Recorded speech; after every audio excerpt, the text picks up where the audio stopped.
This is Reginald Prince, and you're watching Offstage on AIB. Offstage.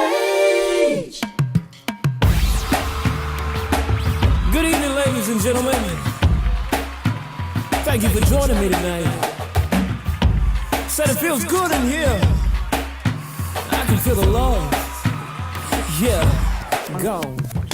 Anita Wilson isn't just a soul-stirring, award-winning gospel singer. Her TED win was recognized by the gospel world. Demita Chandler exploded on the scene as Demita had in the late 90s. Speed Chase is back on the gospel grind. Gospel's newest kid on the block, Marika Chisholm. Ernest Q is the kind of artist that makes us all want to grind a little harder.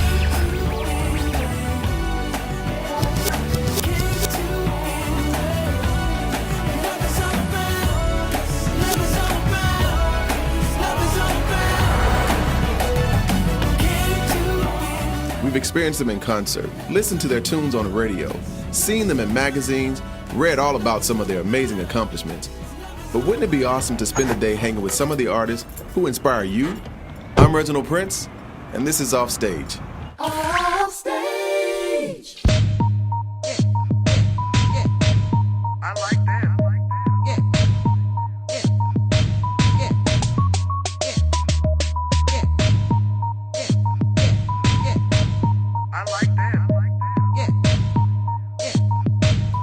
Listen, man, thank you for, meeting me here. I know you're busy. I know you got the concert going on. I know you're about to fly out and everything, but, I just appreciate the effort and the time that you've given me this tiny space. I mean, it's you. I got it. You my boy, of course. I appreciate it. So what's going on? Nothing, man. Just school, work, and this music. This music it's crazy. It's Music crazy. keeping you busy. It's keeping me busy. So how are you balancing all that? The music, the school, working. My job, I'm blessed to have a job that lets me, come in late on Mondays, leave out early on Fridays, so I can make sure that I'm in a certain city at a certain time. Now, Devon, they letting you come late because I know you. You're late everywhere, anyways, period. No, they let me come in late. Otherwise, I'm gonna be late. Otherwise, yeah. So they just said, let me go to set the schedule so he can come in late because he's gonna be late anyway. Okay, all right. Because I was about to say, I don't know about that. They letting you come. No, they catered. They made my schedule so I can come in late on Mondays, leave early on Fridays, so I can fly to the city, minister on Sunday or Saturday, and then come back on Monday to go to work. All right, so Where There Are You, Lord is the current single. Current single. You're performing that, obviously, when you go. Yes, when you leave yes. It's still, being an independent artist, of course, a lot of people still haven't heard the record. How precious is your loving kindness, your faithfulness reaches toward the clouds. So I'm still doing promotion for it, doing promo events and things of that nature. Still trying to push it out there. How they ain't heard about this Billboard? Well, a lot of people don't listen to radio anymore. It can be played on the radio, and on the West Coast, the East Coast haven't, heard of it. That's true. It's stuff on Billboard that's higher than mine that I've never even heard of. But they're maybe playing it in a state where, it's getting played and getting more spins. So, You're right. Yeah. You're right. I know. Everybody knows you from singing backgrounds with just about every artist that's out there now. Right. So how is it for you coming from the background to the forefront as an independent artist? I knew I was called to do this thing, but I didn't want to do it. Okay. So I wanted to put out something for my grandmother who was turning 80. So I decided to get a song. Me and my friend wrote a song, and I decided to put it out on her 80th birthday. And that's the current single that's out now. That's the current single that's out. Where Are You, Lord? Right. Yeah. So, and then it started picking up, momentum, and it landed on Billboard. Then I had to get a manager and things of that nature. So now I'm doing a full record. So. Okay. And when is that coming? That's going to drop the beginning part of 2016. Okay, so you're currently in the studio working on that now. Yes, we are. Getting the great songs, getting good writers and good songs together and great lyrics to cater to the people who I wanted to cater to, which are people who are hurting and want a refreshing sound and Christian music. And I say Christian music, I I don't want to put myself in a box and say just gospel, because they look at that as just black gospel music or black Christian music. I wanted to, go far. Besides just the regular, people that are in church. Because that brings me to a point when you say that you wanted to represent something different. Being an artist and being in the forefront, and especially in this type of genre that you're in, you said that people are hurting and people that have been through things, and you serve as a beacon or vessel of inspiration, of hope. Okay. How important is it for you as an artist to be transparent with your audience, for them to connect to you? It's kind of difficult. It'll hurt you and it'll help somebody. Okay. The reason why I say it'll help someone is because the Bible says that people are overcome by the blood of the Lamb and the word of their testimony. But I do believe as artists we should still relate to those people, or cater to those people that we can relate to. So I wouldn't be just telling somebody that I have a problem with a certain issue to somebody that can't relate to that. That's just putting business out that doesn't need to be put out. So you don't put all your business out there. No, you don't put all your business out there. You make special connections with people. That's why there's different songs on records that people can say, hey, this is my favorite song on the record because that ministers to me. This is my favorite song on the record. And you can put those, those tidbits in the songs to let them know that, hey, I got you. This is what I've been going through. In this instance, I've been going through this in this instance. But you just don't want to just say, I'm currently doing I'm this. struggling with alcohol or whatever the case may be. Because sometimes a lot of art, sometimes it's not and it's not a struggle sometimes. There's one question I've wanted to ask artists and especially an independent artist. Have you found it difficult to have management? Has that been a benefit to you as an independent artist? Or has it proven to be something that you find that you could do on your own? Well, it depends on what else are you doing. Right now I have a full-time job, and right now I am currently in school, and I do have a manager. I feel that as an independent artist you still need a manager who's well connected, because as an independent artist a lot of people don't know you. But if you get a manager that's pushing your brand to make it more visible, people can start saying, hey, this is this guy. Hey, this is this guy. Hey, this is this guy. And people will start noticing, hey, you sing Worthy Are You, Lord, right? And I've been several places in several cities where I can go in the grocery store and say, hey, I seen your picture on Facebook. Even if they don't hear the song, if they make that natural connection, sometimes when they get home, you never know how many people will download or just go research your brand. Or so your the important thing is, if you're going to have management that is well connected, because otherwise they don't really serve your purpose. It don't really serve a purpose, because let's face it, people in this industry, as far as gospel, lean to what they already know. So if they don't know you, they kind of lean back to it like, we don't know who this person represents. We don't know their lyrical content. We haven't heard of them before. So I'm not going to put my money behind it. So if the manager is pushing you, it's like, hey, download this music for free. And sometimes you have to take that risk. Let this out for free. Do this for free. Do this gig for free, so people can hear it. And then later on comes the money and what people really sometimes seek behind it. You mentioned something earlier. You mentioned Facebook, social media. In today's world, social media is probably one of the biggest platforms that we have. Has it served you well? Has it been a benefit to you in pushing your music, getting out there, sales? How has social media benefited you? Social media has benefited me in so many great ways, with exposure, especially with sales. I have a Facebook page where you can actually promote your page. If you can pay a fee, and it'll just shoot it to people that you don't even know. That are not necessarily following you? That's not necessarily following you. And you can track who views the post that you put up. Let's say you put something about something that your acting class or something like that, and you want to promote that acting class. It'll shoot it to millions of people on Facebook who's not even in the city about that acting class. Oh, cool. Yeah, so cool. It's a real good tool. Okay. Now, where are you getting ready to head? You're doing a concert somewhere? Yeah, I am doing a concert in Dallas. It's called at Traders Village, a village on the park. My flight is in 2 hours. He still had to cut my hair. I still got to go to the airport. So how are you getting there? You got a ride? I do have a ride. I have to wait on Uber. God knows how long that's going to take. Okay. But so Have you called them? I did send out, Oh, what up? Yeah, Uber's cool. Uber be here. But I mean, since you're here, like, do you have anything to do? I mean, you can. It'd be a great thing if you can take a friend to the airport. I hate to impose, but I don't think you're doing anything else the rest of the day anyway.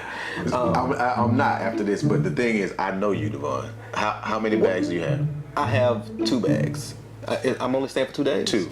1, 2. 2, 3. Wait. 4. 4 bags.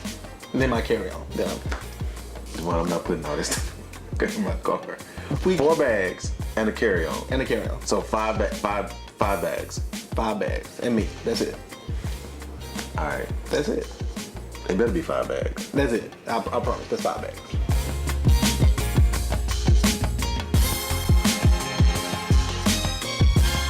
Man, I'm sorry I was late today. I was just getting back in town. I know that's right. Yeah, I'm trying to be like you know what I'm saying? Nationwide, worldwide, you know what I'm saying? I was in Birmingham last night. I had to do a band that opened up for Fantasia.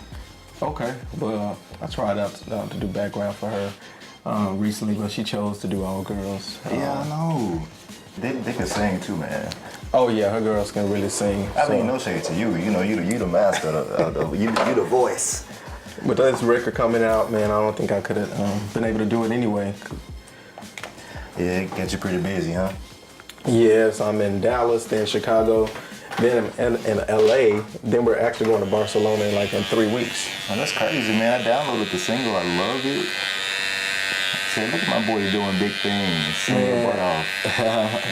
I didn't even know that I was going to be even prepared to do a single. I just did that for a birthday gift for my grandmother's 80th birthday that came out. So, Oh, wow. So you dedicated the song to her? yes, it was definitely a dedication to her. I wanted to let her know that I still, stuck with the roots that she taught me when I was a young man. That's so sad. That's what the opening line means. How precious is your love and kindness. Yes. His faithfulness reaches towards the clouds. Come on now, don't make me shout in here this morning about his faithfulness, man. It's been a crazy year. So this song really ministers to me. I appreciate that. He's been so faithful, you know? So you wrote that song too? Yes, I wrote it. My first song I've written. Well, I've written a lot of songs that was sitting in my shoebox, but this is one that really meant something to me, so I picked it up and me and a friend started writing it. Well, I'm telling you, man, it's really awesome. And it seems like the audience, the listeners, usually cater to a song that's really kind of simple, a simple melody and a simple message. Everybody can relate to that. You know what I'm saying? Whether it's your grandmother or whether you're talking about God or whatever, your love and kindness, you know what I'm saying? Anybody who's been great to you, a great person to you, a great mentor to you. You know what I'm saying? It crosses all barriers. That's what I like about it. That's what I wanted that song to do, my song in particular, because people are so caught up with, trying to be so complex and the melodies being so complex. I wanted to bring it down where everybody can get it, about the love of God and how He's faithful to us and how His mercy is, new to us every morning. So I just wanted to extend that to my family and let my grandmother know that, I love her. So I wrote it for her.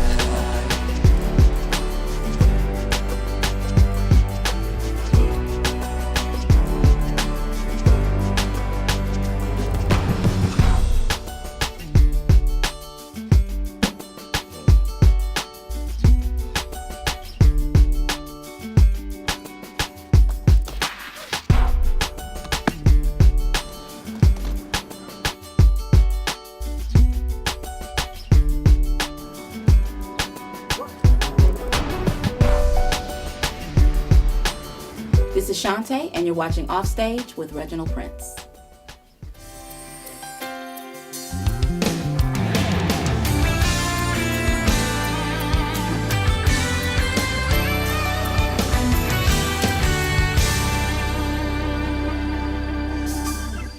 What's up, Reginald? Not much, man. Appreciate you stopping by. Thanks for having me. What's going on? Glad to be in this city of Atlanta. Hot Doing Atlanta. Hot Atlanta. Hot Atlanta. Hot Atlanta. Came to do a little work, just doing some radio promo stuff. Okay. And doing some church stuff. For the new single? Yes. What is the new single actually? Grace. Grace. Okay. Yeah. Did you hear the old single? No, I didn't. I'm sorry. What's the old single? You didn't hear the old single? So this is the second single from the project? Second single.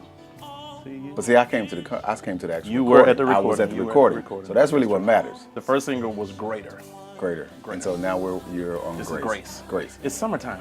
Okay, so it's a more of an up-tempo kind of, Right. okay, bob the head, Right. kind of, okay. Yeah. Can I hear it? Yeah. Let's see. This is Grace. Grace.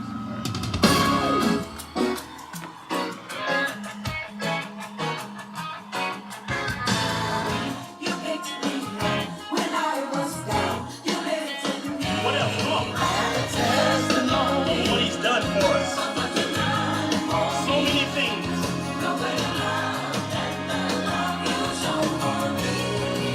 Hey. Yeah, I like this one. This one. Feel good? Yeah. Make you want to jump. Grace.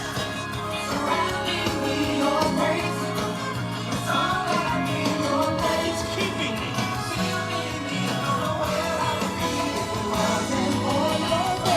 Yeah, put those hands together. Come on, come on, come on. I see you. You should definitely go with this one. Go with this. Should definitely go with this. You need to hear it all the way through? You do? No, that's good. That's good. Good? That's enough? I was so lost. Yeah. You should it's cool. definitely do Grace. What do you like about it? I like the fact that it's upbeat. I like the fact that the song moves, Yeah. and from the jump, like it catches me.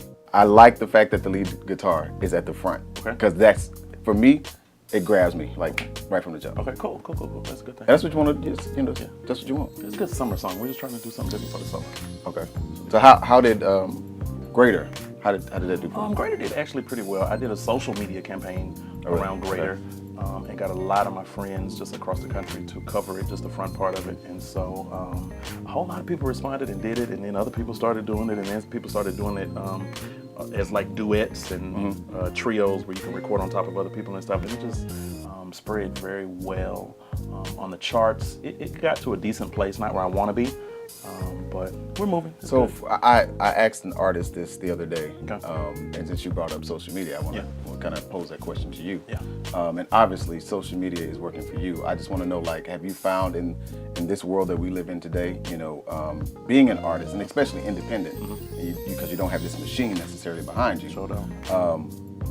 Clearly, maybe not, but I would think that social media for you, an independent artist, is very beneficial.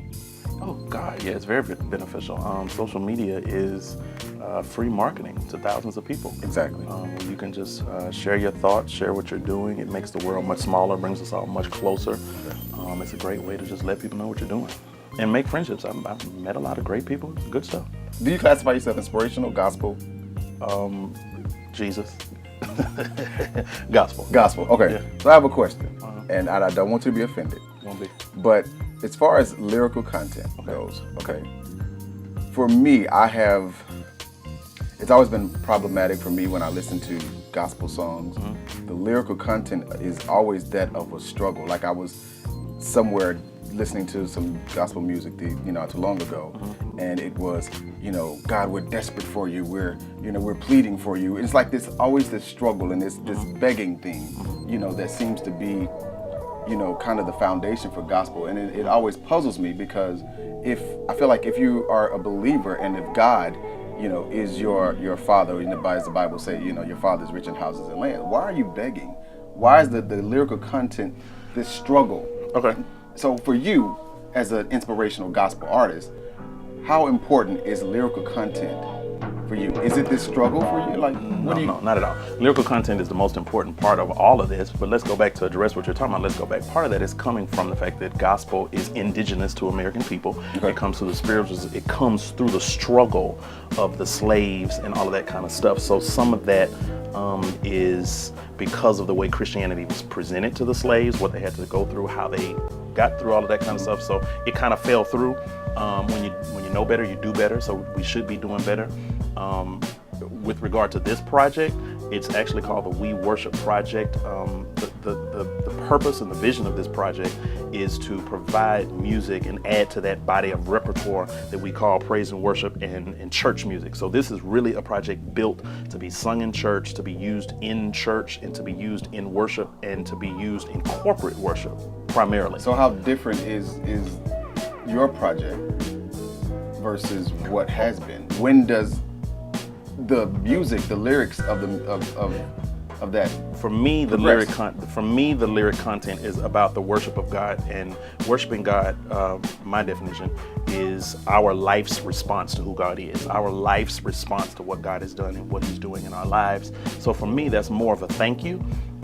So that's where my lyric content comes from. So that is what your message is, and you're conveying. Well, my message is thank you. My message is also, with regard to praise and worship, much of the lyric content on this record is vertical. So it's not horizontal, speaking to each other or saying a whole bunch of stuff. On this, it's more vertical, talking to God, who He is, what He's, communicating with God for the purpose of corporate worship.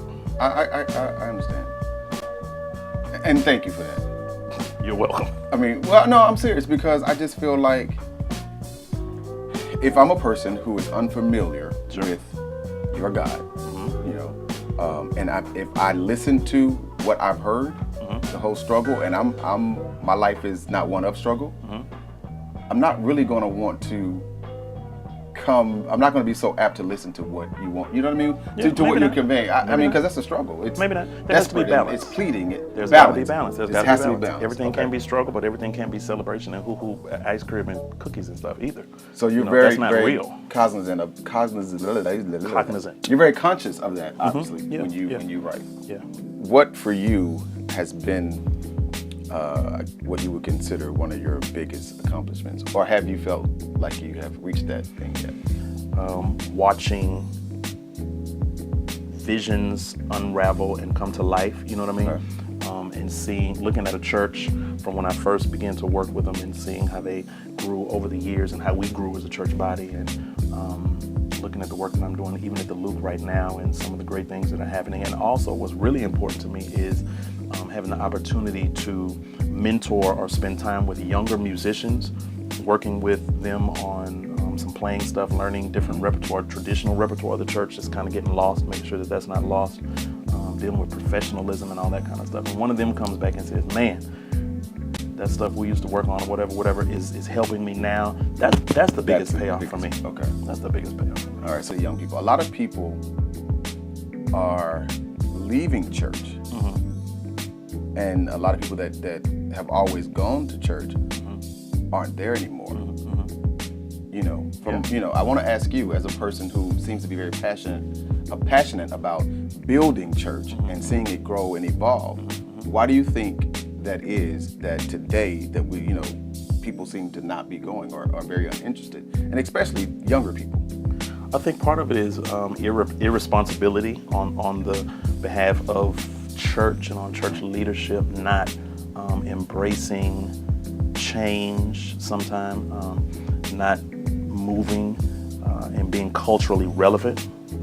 So not necessarily changing what we teach or changing the message, just making sure that it is packaged in a very relevant manner. How do you think the church pulls those people back? I think with regard to church, part of the pushback and what we need to do to pull back is around respecting the young people, since we're talking about the young people, respecting them, hearing them, letting them know that they matter and they're really heard and that their opinion is relevant, and actually responding to that and not just listening, but really responding. People miss what church used to be. So while it may not need to be antiquated in terms of total style and presentation, I'm not sure that all the extra stuff is what people are fully looking for. People, because it feels staged. I've read that recently. People are kind of feeling like church is getting staged and too performance oriented. And so while there is a level of quality, a level of high production and excellence that I believe should be present, do the new stuff, but also within the same service, go back and get some of the old stuff and have a real choir, you know, with real clapping and real rocking and good old choir songs and all of that. Praise and worship is going to be maybe a little bit more CCM and contemporary, but you get a good blend for everybody in a sense. So everybody has somewhere to plug in and relate to. 2016 for Chad Brawley. 2016, hopefully a whole bunch of workshops and consulting and opportunities to share this music with churches and congregations across the world. I have a passion for church coaching and consulting in the area of worship arts. I am currently doing consulting a little bit right now. I'm full-time at my church, the Luke Church in Humble. Pastor Timothy Sloan, best Humble, pastor. Texas? Humble, Texas, Okay. yes, suburb of Houston, a northern suburb of Houston, Texas.